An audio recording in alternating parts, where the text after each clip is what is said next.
सूरजपुर गांव में निरंजन नाम का एक किसान रहता था। निरंजन की एक बेटी है जिसका नाम सुनैना है।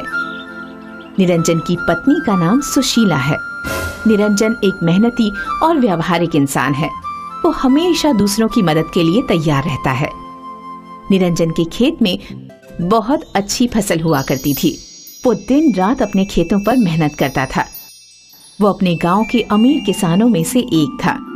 एक बार वक्त की मार होती है और पूरे गांव में अकाल पड़ जाता है। निरंजन अपने साथ के गरीब किसानों की पैसे से मदद करता है और उससे जो भी बन पड़ता है वो ज्यादा से ज्यादा करता है। वक्त का पहिया चलता रहता है। सौतेली माँ एक बार पार्क में वॉक कर रही थी। हाँ भाग्यवान, जब से अकाल पड़ा है तब से खेतों में ना तो अच्छी फसल हो रही है और स्वयं की आर्थिक स्थिति भी अच्छी नहीं है, तो सोच रहा हूँ थोड़ा और समय ले लूं। बात तो आपकी ठीक है, परंतु विवाह तो करना ही है। जितनी जल्दी हो जाए और हम लोग अपनी जिम्मेदारी से भी मुक्त हो जाए उतना अच्छा है। चलो पंडित जी से बात करता हूँ कि कोई अच्छा परिवार बताए, क्योंकि हमारी आर्थिक स्थिति को देखकर पता नहीं कोई अच्छा परिवार शादी करेगा भी या नहीं करेगा। अगले दिन निरंजन मंदिर में मिलने पंडित जी के पास जाता है। नमस्ते पंडित जी। आओ आओ निरंजन भाई, कैसे हो? बताओ कैसे आना हुआ? घर में सब कुशल मंगल तो है ना? हाँ पंडित जी, अब कुशल मंगल तो तभी होगा जब गांव में फिर से हरियाली और अकाल का प्रभाव कम हो जाएगा। हाँ बेटा, बात तो तुम बिल्कुल सही कह रहे हो। इस अकाल ने हमारे समृद्ध गांव का बहुत नुकसान किया है। पंडित जी, मैं अपनी बड़ी बिटिया के लिए वर तलाश रहा हूँ। कोई अच्छा परिवार हो तो कृपया करके मुझे बताएं। हाँ, मेरी नजर में एक परिवार तो है। वो लोग काफी धनी व संपन्न हैं। लड़का शहर में कार्यरत है और संस्कारी भी है। तुम चाहो तो मैं बिटिया के लिए उनके बेटे की बात चला सकता हूँ। हाँ बिल्कुल करिए, बस ये ध्यान रखिएगा कि मेरी आर्थिक स्थिति बहुत मजबूत नहीं है इस वक्त। उसके लिए तुम परेशान मत हो। तुम्हारी बेटी मेरी भी बेटी है। मैं उसके लिए एक संस्कारी परिवार ही ढूंढूंगा।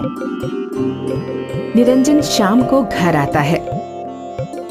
पंडित जी के पास गए थे क्या आप? हाँ गया था, उन्होंने एक वर बताया है और बात करने के लिए भी बोला है। देखते हैं 2-4-5 दिनों में क्या जवाब आता है।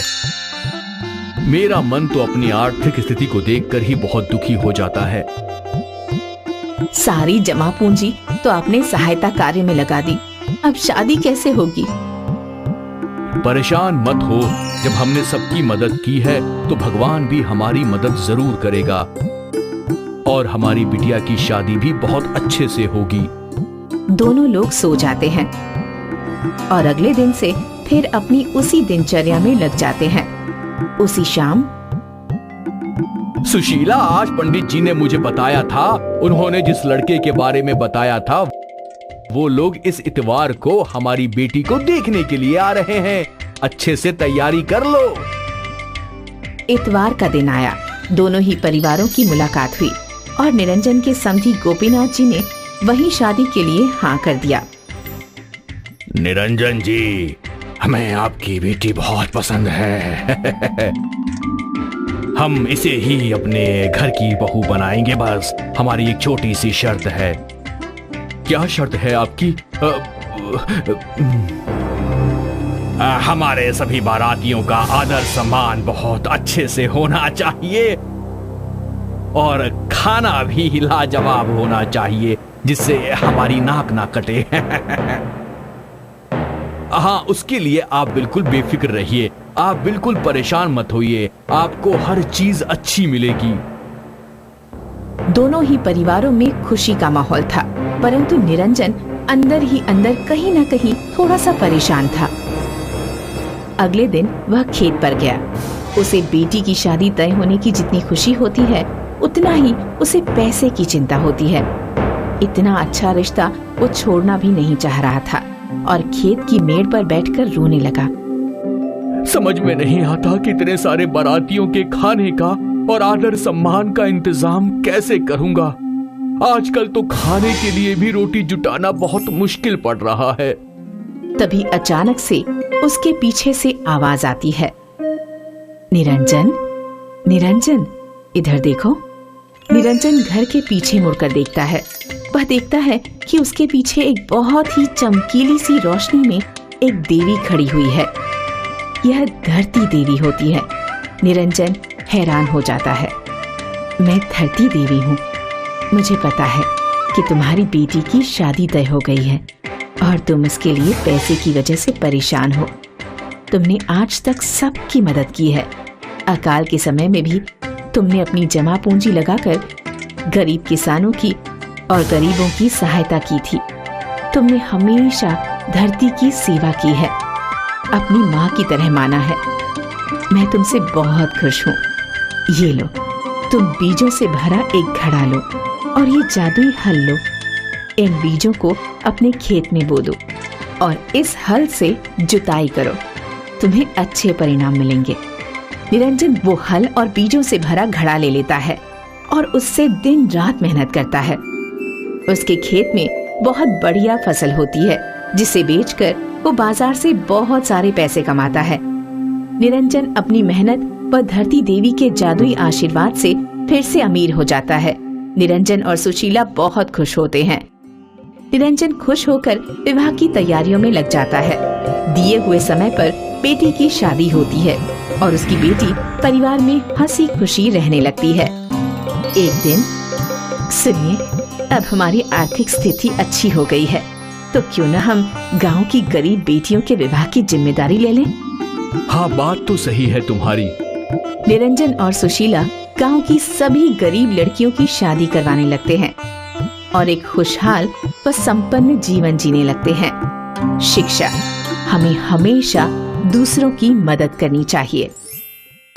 हस्तिपुर में एक बहुत ही दुबला पतला किसान था, नैनसुख। नैनसुख की ऐसी कदकाठी का कारण था उसकी कड़ी मेहनत। नैनसुख के खेत पथरीले थे। उसे खेत जोतने में अधिक मेहनत करनी पड़ती थी। नैनसुख के कोई बच्चे नहीं थे और नैनसुख की पत्नी हमेशा कुछ ना कुछ मांगा ही करती थी। पता है, जीजू ने मेरी जीजी को कितनी महंगी बनारसी साड़ी दी है और एक आप हो जो अगर मैं एक सस्ती साड़ी भी मांगूं तो लाने में 2-3 महीने लगा देते हो। तुम्हारे जीजू के खेत उपजाऊ हैं और उनकी आमदनी भी अच्छी खासी है। तुम तो हमारे खेतों की हालत जानती ही हो। इतनी मेहनत करके भी बहुत कम उपजता है। अब तुम ही बताओ मैं क्या करूं? बेच दीजिए ये खेत, हम कोई और खेत खरीद लेंगे। नहीं, बिल्कुल नहीं। ये मेरे पुश्तैनी खेत हैं। मैं इन्हें बिल्कुल नहीं बेचूंगा। ठीक है, फिर ऐसे ही पछताते रहिए। इस रात नैनसुख तनाव में ढंग से सो नहीं पाया, लेकिन जब उसे नींद आई तो उसके सपने में उसके बाबूजी आए। बाबूजी, आप? हाँ बेटा नैनसुख, आज बहू की और तुम्हारी अनबन सुनी। ये सब हमारे खेतों की वजह से है। बाबूजी, रमा की तो आदत ही है मुझे खरी खोटी सुनाने की। आप चिंता मत कीजिए, मैं खेत बिल्कुल नहीं बेचूंगा। तुमसे यही उम्मीद थी मुझे, और इसलिए अब तुम्हारी मदद करने के लिए मैं तुम्हारे हल में अपना जादू डाल रहा हूँ। खुश रहो। ऐसा बोल नैनसुख के बाबूजी गायब हो गए और रात के समय में हल चमकने लगा। अगले दिन नैनसुख रोज की तरह अपने खेतों में मेहनत करने पहुंचा, पर जैसे ही नैनसुख ने हल उठाया, हल अपने आप ही चलने लगा। हल ने कुछ ही समय में सारा खेत जोत दिया। वो जमीन का टुकड़ा भी जो बंजर और पथरीला था। ये सब देख नैनसुख को कुछ समझ नहीं आ रहा था। जिस जमीन को वो कभी भी नहीं जोत पाया था, आज वो इतनी आसानी से कैसे जुत गई। इसके बाद नैनसुख ने खुशी खुशी बीज बोए और आज सूरज ढलते ही नैनसुख खुशी खुशी घर पहुंचा। क्या हुआ जी, आज बहुत खुश हो? जो आज हुआ है वो तो मुझे भी समझ नहीं आ रहा। क्या मतलब? आज अपने हल अपने आप खेत जोतने लगे। अपने आप? ऐसे कैसे हो सकता है? यही तो मुझे भी समझ में नहीं आ रहा है। लेकिन जो भी हो, आज मेरे सारे खेत वो भी पूरी तरह से जुत चुका है। अब बस फसल आने का इंतजार है। रमा असमंजस में थी। नैनसुख के खेतों में अंकुर फूटे और जल्द ही खेत में फसल लहराने लगी। कुछ दिन बाद नैनसुख रमा को अपने खेत ले गया और खेत देखकर, हाय दैया, ये जमीन तो बंजर थी ना?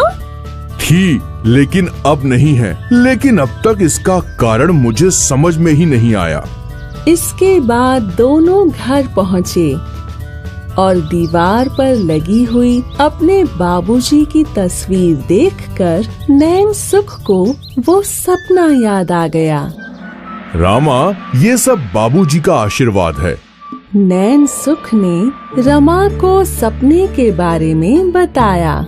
हे राम, ससुर जी, आपका धन्यवाद। आपकी वजह से आज हम पहले से ज्यादा खुश हैं और मुझे माफ कर दीजिए कि मैंने इन्हें आपकी जमीन बेचने के लिए कहा।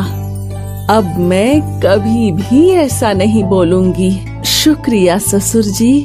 नैनसुख ने भी अपने बाबूजी का शुक्रिया अदा किया और वो दोनों हमेशा खुश रहे।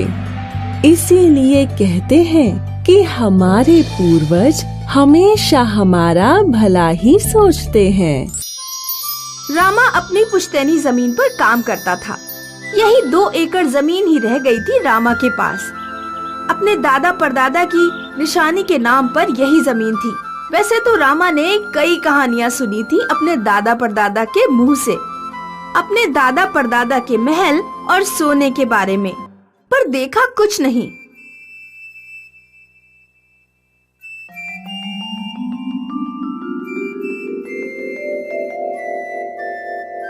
वो देखो बेचारे रामा को, ठाकुर दिग्विजय सिंह का नाती होते हुए भी आज उसके पास कुछ नहीं रहा।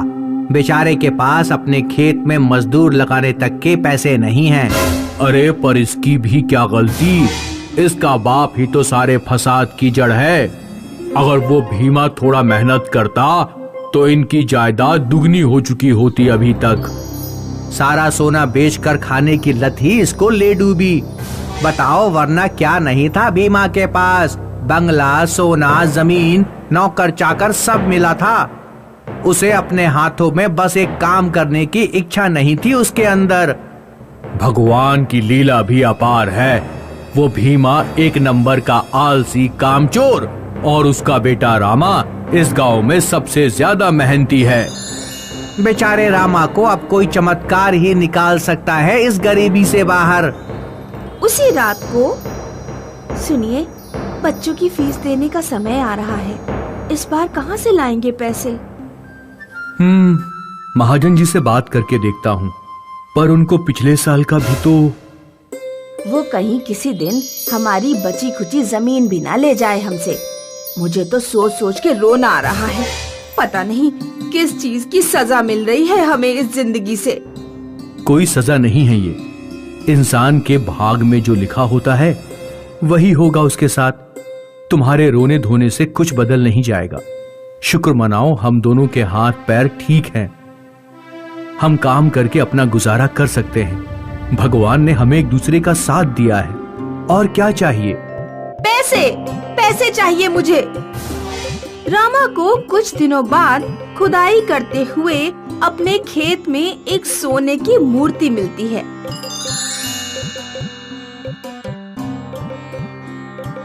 और वो भी कोई और नहीं पर धन की देवी माता लक्ष्मी की मूर्ति। मूर्ति के पीछे पास के गांव के मंदिर का नाम लिखा होता है। अरे ये तो पर्वतगंज के मंदिर की मूर्ति है। इस मंदिर के बारे में पिताजी से तो सुना था, पर ये भला यहाँ कैसे? रामा मूर्ति लेके घर जाता है। अंजलि सोने की मूर्ति को देख के खुशी से पागल हो जाती है। रामा उसे बताता है कि वो मूर्ति उनकी नहीं है और उन्हें इस मूर्ति को रखने का कोई हक नहीं है। उस मूर्ति में मंदिर का नाम भी लिखा हुआ है। ये जानते हुए भी अगर वो उस मूर्ति को रखेंगे तो ये बहुत बड़ा पाप होगा। अंजलि अपना सिर पीट पीट के रोती है कि उसे इतना ईमानदार पति क्यों मिल गया।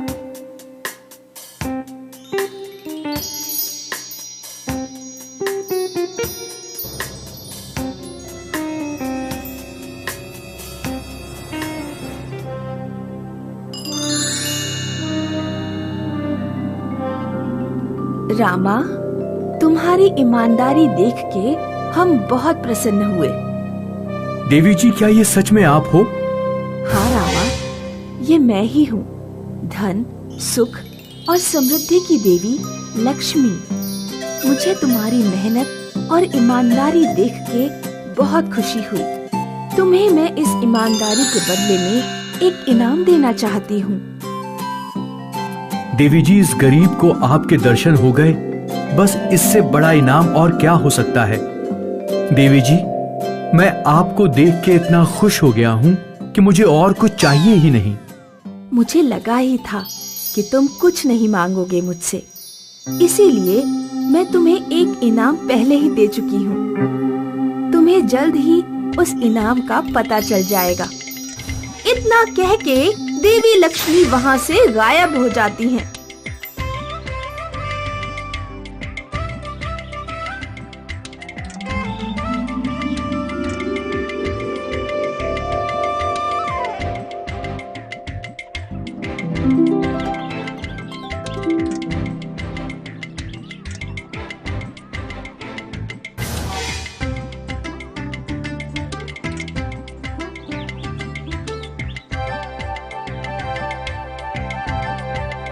रामा अपने खेत के फल पौधे बेचने लग जाता है।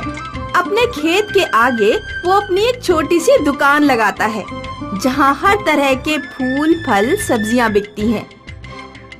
धीरे धीरे रामा के खेत बहुत मशहूर होने लगे। अब शहरों से भी लोग उसका खेत देखने आ रहे थे। मीडिया वालों को भी इस खेत के बारे में पता चला। कई न्यूज वाले आए रामा से बात करने और वो हर किसी को यही कहता कि लक्ष्मी माता का वरदान मिला है उसे। बात इतनी बढ़ गई कि मंत्री और राजनीतिक पार्टियां तक आने लगे। अम्मा, अरे ओ रामा, कैसा है तू? अरे महाजन, आओ आओ, बस भगवान की कृपा से सब अच्छा चल रहा है अब तो। हाँ, अब तो लक्ष्मी माँ के हाथ है तुम्हारे ऊपर। एक समय पे मेरे पैसों पे पला है तू, याद है ना? अरे हाँ महाजन, मैं कैसे भूल सकता हूँ। तुम्हारे मदद से तो मैंने अपनी आधी जिंदगी बिताई है। हाँ, तो तुझे याद है मतलब। तो कब लौटा रहा है वो लिए हुए पैसे? क्या? कौन से पैसे? मैंने तो सारे पैसे वापस कर दिए तुम्हें, और वो भी सूद समेत। वो सूद था गरीब रामा के लिए, जिसके पास अपने बच्चों को स्कूल भेजने के लिए पैसे नहीं थे। अब तो तू वो रामा नहीं रहा, अब तो तू बहुत ही मशहूर और धनी रामा बन गया है। तो तेरे धन के हिसाब से लूंगा ना मैं तेरे से सूद। ये क्या बकवास है महाजन, ये कहाँ का नियम है? जितने की बात हुई थी उतना सूद मैंने तुमको दे दिया है, तो अब तुम मेरे पैसों के लालच में आए हो यहाँ, और कुछ नहीं। देख रामा, जिस पैसों की लालच की तू मुझसे बात कर रहा है ना, वो पैसे भी तेरे खुद के नहीं हैं, वो भी उस जादुई हल के हैं। कल को वो हल अगर टूट गया या भगवान ना करे उसे किसी ने चुरा लिया, तो दोबारा मेरे ही पास गिड़गिड़ाते हुए आना पड़ेगा तुझे। ले जाओ उस जादुई हल को अगर तुम चाहो तो, मुझे अपनी मेहनत पे उस जादुई हल से ज्यादा भरोसा है। अपने खेत का काम मैं पहले भी खुद ही किया करता था और अब भी खुद ही कर लूंगा। बहुत घमंड आ गया है तुझे अपनी इस मेहनत पर। चुपचाप मेरे सारे पैसे मुझे वापस कर दे, वरना तेरा घमंड और तेरा हल दोनों चूर चूर कर दूंगा। महाजन, मैं तुम्हें एक फूटी कौड़ी नहीं दूंगा, चाहे तुम कुछ भी कर लो।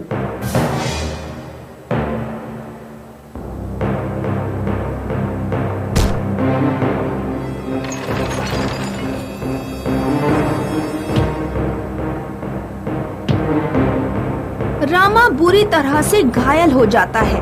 वो 1 महीने के लिए काम करने की हालत में नहीं रहता।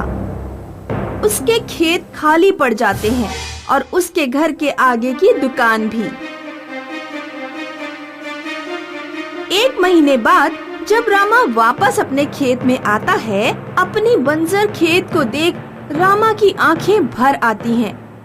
रामा अपना पुराना हल उठाता है और खेत में खुदाई चालू कर देता है। रामा सोचता है कि जादुई हल के टूटने की वजह से अब उसके खेत में कुछ नहीं उगने वाला है। पर रामा को चौंकाने वाली चीज दिखती है। उसका खेत उस जादुई हल से जोतते जोतते पूरा का पूरा बदल चुका है। मानो उस खेत की मिट्टी में सारा जादू भर गया। रामा जो भी उगाता उसके पौधे फट से उग जाते और फसल अच्छी खासी मिल रही थी। वो देख बेचारे रामा को, जादुई हल के टूटने की वजह से अब दोबारा अपने खेत में खुद काम करना पड़ रहा है उसे। अरे कैसा बेचारा, जादुई हल से जितना कमाना था कमा लिया और अब उसकी जमीन इतनी उपजाऊ हो गई है कि अब किसी जादुई हल की जरूरत नहीं है उसे।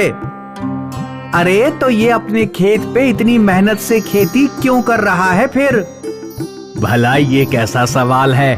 रामा किसान था तो खेती करता था, अब भी रामा किसान है तो खेती ही करेगा ना। खेत से चाहे तुम किसान हटा दो, पर किसान के दिल से उसकी मिट्टी कभी नहीं हटेगी। दुष्ट महाजन भी रामा के खेत के आगे से गुजर रहा होता है और रामा के खिले फल और सब्जियों को देख महाजन चलते चलते रुक जाता है।